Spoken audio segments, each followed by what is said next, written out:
নানান মানুষ, নানান পথ, নানান মত, দেশ বাঁচাতে আমরা সকলেই ঐক্যমত। আমি নয়, আমরা, আমাদের নয় দেশ, ক্ষমতার আগে জনতা, সবার আগে বাংলাদেশ। আমাদের নির্বাচনে এইটাই এবার আমাদের স্লোগান। এই স্লোগানকে ধারণ করে আমরা আমাদের বিভিন্ন নেতার নেতৃত্বে দীর্ঘ 17 বছর ভিন্ন ভিন্ন ভাবে আন্দোলন সংগ্রাম করেছে ফ্যাসিস্ট হাসিনার পতনের জন্য। আমরা প্রতিযোগিতা করেছি ধানের শীষের প্রতীক পাওয়ার জন্য। আলহামদুলিল্লাহ, আপনারা জানেন 2024 5 আগস্ট আমরা যে আন্দোলন করেছি ফ্যাসিস্টের বিরুদ্ধে, ফ্যাসিস্টের পতন হয়েছে। সেদিন আমরা সকলে মিলে আন্দোলন করেছি ভিন্ন ভিন্ন ভাবে, বিভিন্ন নেতার নেতৃত্বে, সকলের সম্মিলিত প্রচেষ্টায় ফ্যাসিস্টের পতন হয়েছে। যাদের নেতৃত্বে আন্দোলন সংগ্রাম হয়েছে, যে সকল নেতার নেতৃত্বে, যে সকল কর্মীদের সহযোগিতায়, আমি তাদের সকলকে আমার ব্যক্তিগত পক্ষ থেকে আন্তরিক এবং ধন্যবাদ এবং শুভেচ্ছা জানাচ্ছি। নমিনেশনের আমাদের প্রতিযোগিতা ছিল ধানের শীষ পাওয়ার, সেটিও আমাদের নেতা জনাব তারেক রহমান 3 নভেম্বর সমাপ্তি ঘোষণা করেছেন। ধানের শীষের প্রতীক আমাকে দিয়ে উনি মিরসরাই রাজনীতির ধানের শীষের যে প্রতিযোগিতা ছিল সেই প্রতিযোগিতার সমাপ্তি করে দিয়েছেন। সুতরাং আমাদের মধ্যে আর কোনো আন্দোলন নেই, কোনো ফ্যাসিস্টের পতনের, আমাদের মধ্যে আর কোনো প্রতিযোগিতা নেই ধানের শীষ প্রতীক পাওয়ার। আমরা সকলে আজকে ধানের শীষের পক্ষে ঐক্যবদ্ধ হয়ে কাজ করব ইনশাআল্লাহ। আমাকে ধানের শীষের প্রতীক দিয়েছে মানে আমি আসলে ধানের শীষের মালিক নই। ধানের শীষের মালিক আপনাদের প্রিয় নেত্রী, দেশনেত্রী বেগম খালেদা জিয়া। ধানের শীষের মালিক আপনাদের প্রিয় নেতা দেশ নায়ক জনাব তারেক রহমান। ধানের শীষের মালিক আপনারা সবাই, বাংলাদেশের 18 কোটি মানুষ। আমাকে শুধু আপনাদের এই প্রিয় প্রতীক পাহারা দেওয়ার দায়িত্ব দিয়েছে। আপনাদের এই প্রিয় প্রতীককে বিজয় করে জনাব তারেক রহমানের হাতকে শক্তিশালী করার দায়িত্ব দিয়েছেন। আমাকে আপনাদের এই প্রিয় প্রতীককে মানুষের কাছে জনপ্রিয় করে তোলার দায়িত্ব দিয়েছেন। আমাকে দায়িত্ব দিয়েছেন মিরসরাই বিএনপিতে ভিন্ন ভিন্ন ভাবে যে সকল নেতার নেতৃত্বে আমরা আন্দোলন সংগ্রাম করেছি, ধানের শীষ প্রতীক পাওয়ার প্রতিযোগিতা করেছি, সকলকে ঐক্যবদ্ধ করে বিএনপি পরিবারের মধ্যে তারেক রহমানের ধানের শীষের পরিবারে ঐক্যবদ্ধ করার দায়িত্ব দিয়েছেন। আলহামদুলিল্লাহ, আজকে মিরসরাই বিএনপি আপনারা দেখছেন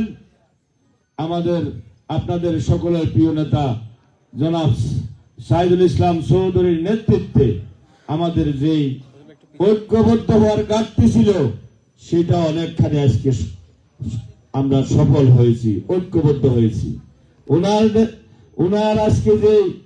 উনার নেতৃত্বে বিভিন্ন ইউনিয়ন থেকে আমাদের যে সকল নেতৃবৃন্দ, ইসলাম চৌধুরী অত্র ইউনিয়নের সাবেক আহ্বায়ক, আমাদের মাইনুদ্দিন চৌধুরী, আমাদের বদরুদ্দোজা ভাই, 12 নং খৈয়াছড়া ইউনিয়নের আমাদের নেতা জনাব সানাউল্লাহ মেম্বার সাহেব সহ যে সকল নেতৃবৃন্দ আজকের এই প্রোগ্রামে ধানের শীষের প্রতীককে সহযোগিতা করার জন্য এগিয়ে এসেছেন, সহযোগিতার হাত বাড়িয়ে দিয়েছেন, তাদের সকলকে আমি আমার ব্যক্তিগত পক্ষ থেকে আবারও আন্তরিক অভিনন্দন এবং শুভেচ্ছা জানাচ্ছি।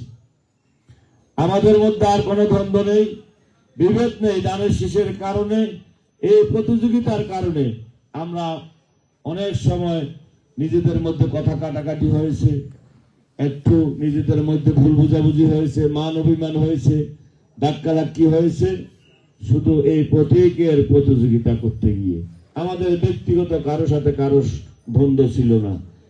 আজকে আমাদের শাহিদুল ইসলাম চৌধুরী যেটা বলেছেন, সকল মোহনার পানিগুলা একটি মোহনায় গিয়ে আজকে সাগরে গিয়ে আমরা এক এবং একাকার হয়ে গিয়েছি।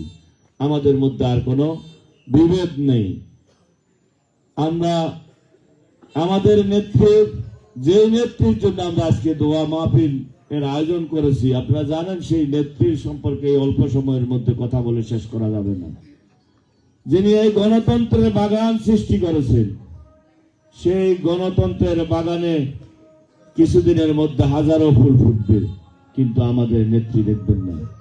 আমরা শুধু দোয়া করতে পারবো আমাদের নেত্রীর জন্য, আল্লাহ যেন আমাদের নেত্রীকে জান্নাতবাসী করেন। উনি মানুষের ভোট অধিকারের জন্য উনার সারাটি জীবন সংগ্রাম করেছেন। মানুষের অধিকারের জন্য সারা জীবন উনি আন্দোলন করেছেন। বিগত 17 বছর মানুষের ভোট অধিকার এবং গণতন্ত্রের জন্য উনি আন্দোলন সংগ্রাম করতে গিয়ে জেল জুলুম নির্যাতনের শিকার হয়ে আজকে পৃথিবী ত্যাগ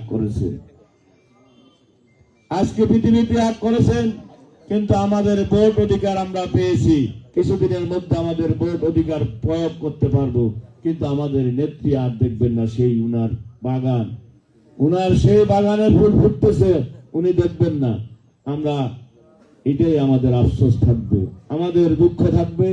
আমরা দোয়া করি এই 18 কোটি মানুষের ভাগ্য পরিবর্তনের জন্য, মানুষের ভোট অধিকার নিশ্চিত করার জন্য, বাংলাদেশের স্বাধীনতা সার্বভৌমত্ব রক্ষার জন্য, গণতন্ত্রকে সুসংহত করার জন্য উনি যে সংগ্রাম করেছেন মানুষের অধিকার আদায়ের, এজন্য আমি আবারও আমাদের নেত্রীর প্রতি মিরসরাই বিএনপির পক্ষ থেকে আন্তরিকভাবে কৃতজ্ঞতা জানাচ্ছি।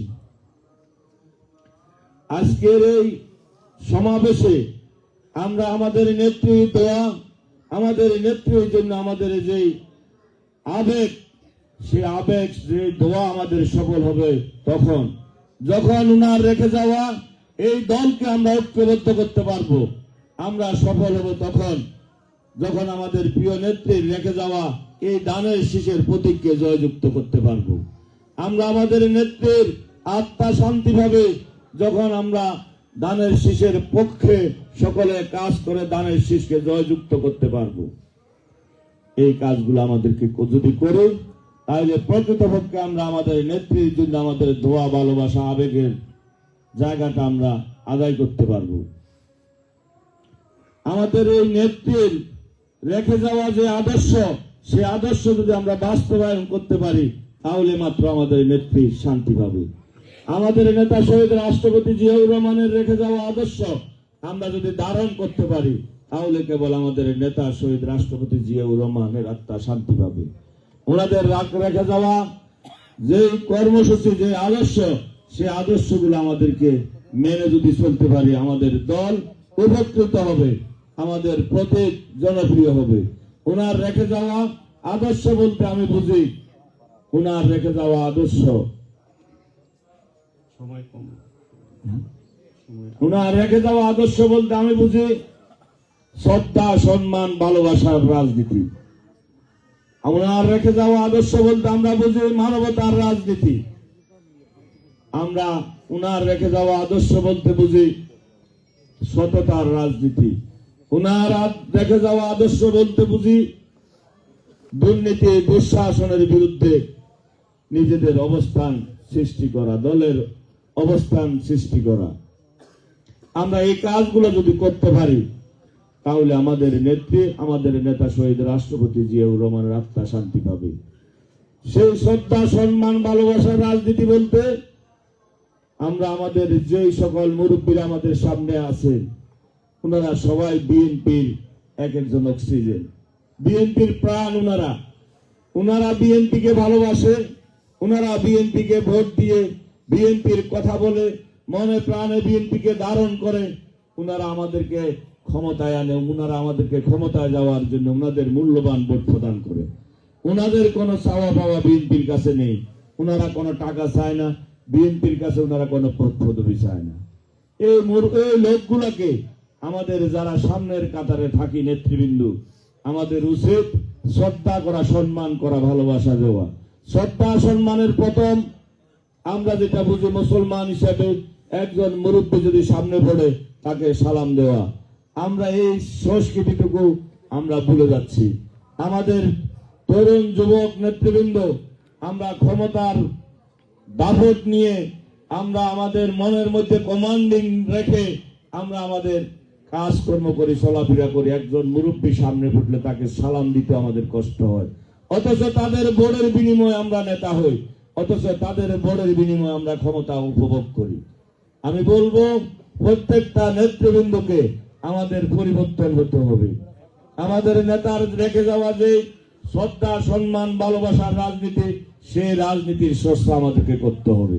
আশা করি আগামীতে আমাদের নেতৃবৃন্দ, প্রত্যেকটা সিনিয়র নেতৃবৃন্দকে, সেই হোক গরিব, সেই হোক টাকাওয়ালা, সেই হোক শিক্ষিত, সেই হোক অশিক্ষিত, তাদের এই মূল্যবান ভোটের কারণে আজকে বাংলাদেশ জাতীয়তাবাদী দল জনপ্রিয়, তাদেরকে যেন আমরা শ্রদ্ধা সম্মান করি। আমরা সততার রাজনীতি করতে হবে। আমাদের শহীদ রাষ্ট্রপতি জিয়াউর রহমানের রেখে যাওয়া পৃথিবীতে বিরল। আমাদের নেতা শহীদ রাষ্ট্রপতি জিয়াউর রহমানের মৃত্যুর পর পায় নাই তার বাড়িতে কোনো সোনা গয়না, পায় নাই তার ব্যাংকে কোনো টাকা, পায় নাই সারা বাংলাদেশে কোথাও তার একটি বাড়ি। এই নেতা পৃথিবীতে বিরল, যিনি ছিলেন সেনাপ্রধান, যিনি ছিলেন এই দেশের প্রেসিডেন্ট, তার এই যদি অবস্থা হয়, তাহলে এই যে অবস্থা, মনে হয় একটা এই সাধারণ পরিবারের মানুষেরও তার চেয়ে ভালো থাকে। তার ব্যাংকে কোনো টাকা ছিল না, পরের মাসে তার পরিবার কি খাবে সেই ব্যবস্থা ছিল না। আছে পৃথিবীতে কোন প্রেসিডেন্টের এই জাতীয় প্রমাণ মনে নেই, বিরল। এটাই হলো ওনার সততা। এই সততাকে আমরা ধারণ করতে হবে। এই সততাকে আমরা আমাদের মধ্যে বাস্তবায়ন করার চেষ্টা করতে হবে। আমরা ভুলে গেলে চলবে না। আমরা আজকে এই সততার রাজনীতির বাইরে গিয়ে অনেকে আমাদের নিজের ভাগ্য পরিবর্তনের জন্য দলকে ব্যবহার করে, দলের নাম ভাঙিয়ে বিভিন্নভাবে আমরা বিভিন্ন খারাপ কাজের সাথে জড়িত হয়ে যাই। আমি বলবো, প্রকৃতপক্ষে যদি আপনি শহীদ রাষ্ট্রপতি জিয়াউর রহমানের আদর্শের সৈনিক হন, আদর্শের কর্মী হন, আপনি সততার উপর থাকার চেষ্টা করবেন। দলের মধ্যে দল করে রাজনীতি করে আপনি আপনার পরিবার চালানোর কোনো সুযোগ নেই। দল আপনাকে কিছুই দিতে পারবেন না। দল যদি আপনি করেন, আপনি দল করবেন জনসেবার জন্য, মানুষের উপকারের জন্য, নিজের জন্য নয়। যারা নিজের জন্য রাজনীতি করার চেষ্টা করবেন, আওয়ামী চরিত্র যাদের মধ্যে ধারণ করেছেন, তাদেরকে আমি অনুরোধ করব, আওয়ামী চরিত্র পরিহার করুন। আওয়ামী চরিত্র আর বিএনপি একসাথে চলতে পারে না। আপনাদের মতন কিছু লোক আওয়ামী চরিত্র ধারণ করার কারণে, আওয়ামী লীগের মতো কর্মকাণ্ড করার কারণে আমাদের দল ক্ষতিগ্রস্ত হচ্ছে। দয়া করে আপনারা হয় পরিবর্তন হন, না হয় আমাদের দল ছেড়ে চলে যান। আপনাদের মতন কিছু লোক যদি এই দল ছেড়ে দেয়, হাজারো মানুষ খুশি হবে, নারাজ হবে না। আমাদের মধ্যে যারা ইতিমধ্যে আওয়ামী চরিত্র ধারণ করেছেন, তাদের উদ্দেশ্যে আমি বলবো, আইন শৃঙ্খলার দুর্বলতার কারণে, রাষ্ট্রের পরিবর্তনের পরে আইন শৃঙ্খলা বাহিনীর যে দুর্বলতা ছিল, সেই দুর্বলতার সুযোগে আপনারা অনেকে অপরাধ করে বেঁচে গিয়েছেন। আমাদের মধ্যে বিভিন্ন নেতার নেতৃত্বে আমাদের দলের মধ্যে প্রতিযোগিতা থাকার কারণে আপনারা এক নেতার সাথে থেকে আরেক নেতার পক্ষে কথা বলেছেন, এক নেতা থেকে সুযোগ না পাইলে অন্য নেতার দিকে চলে গিয়েছেন। সেই রাস্তাটুকু মনে এখন আর থাকবে না। দোকান অনেকটা বন্ধ, দোকানে আর বাকি কেউ পাবে না। সকল দোকান এখন একটা, সেটা তারেক রহমানের দোকান। আর ফ্রি খাওয়ার সুযোগ পাবেন না এবং বাকি খাওয়ারও সুযোগ পাবেন না। এই দোকানে বাকি পাই নাই, ওই দোকানে চলে যাব, এই দোকানে দাম বেশি, ওই দোকানে ফ্রি পাবো, এই সুযোগ মনে আর পাবেন না। সুতরাং আপনাদেরকে পরিবর্তন হতে হবে। পরিবর্তনের সময় এসেছে, আমাদেরকে বদলাতে হবে। এদেশের মানুষকে আমরা নিশ্চয়তা দিতে হবে, বিএনপির কাছে মানুষের জান মাল নিরাপদ। এই আস্থা মানুষের অর্জন করতে হবে আপনাদেরকে। যাদের মধ্যে এই দোষ ত্রুটিগুলো ছিল, তাদেরকে আমি অনুরোধ করব, ভাইরা দয়া করে সময় শেষ, আর এই কাজ করবেন না, বিএনপি কে যেন মানুষ গালি না দেয়। এই মুরব্বীরা আপনাদেরকে ভোট দেয়। আমরা নেতাগিরি করে এই 16 নং সাহেরখালী ইউনিয়নে কয়টা মানুষ? 50টা 100টা, বাকি 16,000 ভোট আছে 16 নং সাহেরখালী ইউনিয়নেতে। এই 16,000 ভোটের মধ্যে 15,900 মানুষ বিএনপি থেকে কিছু চায় না। পদ পদবি চায়, ওরা টাকা চায়, কিছু চায় না। এরা চায় কি বিএনপি ভালো থাকুক, বিএনপি ক্ষমতায় থাকুক, বিএনপির মানুষগুলা নেতাগুলা ভালো কাজ করুক। বিএনপির মানুষ যদি ভালো কাজ করে, বিএনপি যদি ভালো থাকে, এই মানুষগুলার মুখের মধ্যে হাসি ফুটে উঠে, ওরা খুশি থাকে। আর যদি শুনে বিএনপির একটা নেতাই খারাপ কাজ করেছে, এই মানুষগুলার মুখে তখন মুখ কালো হয়ে যায়, এরা মনে কষ্ট পায়। আপনারা 100 জন আমাদের এই 16,000 মানুষকে কষ্ট দিবেন না দয়া করে।